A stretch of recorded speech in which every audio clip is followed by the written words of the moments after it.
హా- hi friends, అందరు బాగున్నారా? మన జీవితంలో మనకు కొంతమందే ఫ్రెండ్స్ ఉంటారు. ఎందుకంటే అందరూ మనతో స్నేహం చేయరు. ఎందుకు మీకు కొన్ని విషయాలు తెలుసుకోవాలి. ముఖ్యంగా మూడు విషయాల్లో మొదటి విషయం, మనం చదువుకునే వయసు చాలామంది ఉంటారు విద్యార్థులు. కానీ అందులో కొంతమందే ఫ్రెండ్స్గా ఉంటారు. ఎందుకంటే వాళ్ళల్లో కొంతమంది ఏడిపిస్తారు స్కూల్ టైంలో. ఆ ఏడిపించే వాళ్ళు, మనం అలాంటి వారితో స్నేహం చేయము. ఎందుకంటే వాళ్ళు మనకు నచ్చరు. ఎలాంటి వాళ్ళు స్నేహం చేస్తాం? మనతో బాగుండే వాళ్ళు, అలాంటి వాళ్ళతో మనం స్నేహం చేస్తాం. అంతే కదా. రెండో విషయం, స్కూల్ టైంలో మనకు అర్థం కాదు. కొంతమందికి అర్థం కాదు, కొంతమంది అర్థమవుతుంది.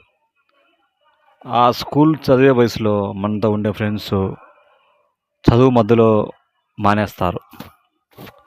మానేసి పని చేసుకోవడానికి, ఇంట్లో సమస్య వల్ల వాళ్ళు మానేయడం జరుగుతుంది. కొంతమంది 10వ తరగతి చదివే టయానికి కొంతమంది వెళ్ళిపోతారు. అలా చాలామంది మధ్యలో వెళ్ళిపోతారు పనులు కానీ అట. చాలామంది పని పరంగా, కుటుంబ సమస్య పరంగా మానేస్తారు. అలాంటి వారు మనం చూస్తుంటాం. మూడో పాయింట్, మనం సరిగ్గా చదవక నేను ఇలా కష్టపడుతున్నానే అనుకొని చాలామంది బాధపడుతుంటారు. ఇందుకు కారణం మన కుటుంబ సమస్యలు.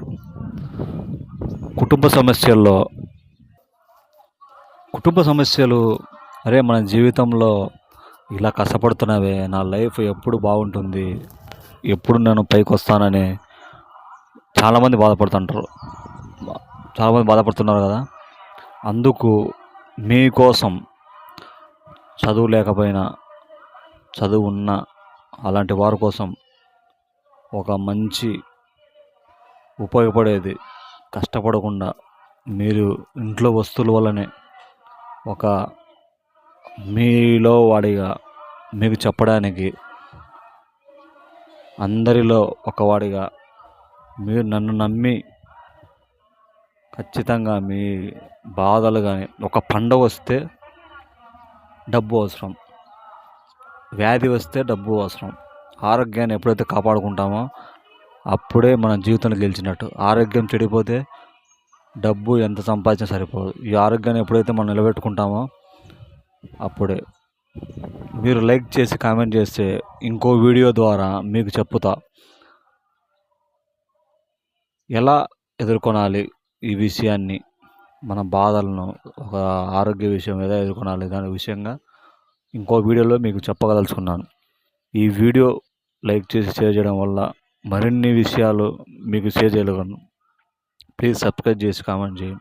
కామెంట్, షేర్ వలన ఇంతమంది బాధపడుతున్నారని, వారి కోసం ఖచ్చితంగా సమస్య తీరుతుందని ఇంతవరకు మీరు ఎవరు మీకు చెప్పి ఉండరు. అలాంటి విషయాలు మీకు చెప్పాలనుకుంటున్నాను. దయచేసి అందరికీ షేర్ చేయండి ఈ విషయాన్ని. Thank you. నెక్స్ట్ వీడియోతో కంపల్సరీ మీకు ఎలా ఎదుర్కొనాలో చెప్తాను. బాయ్.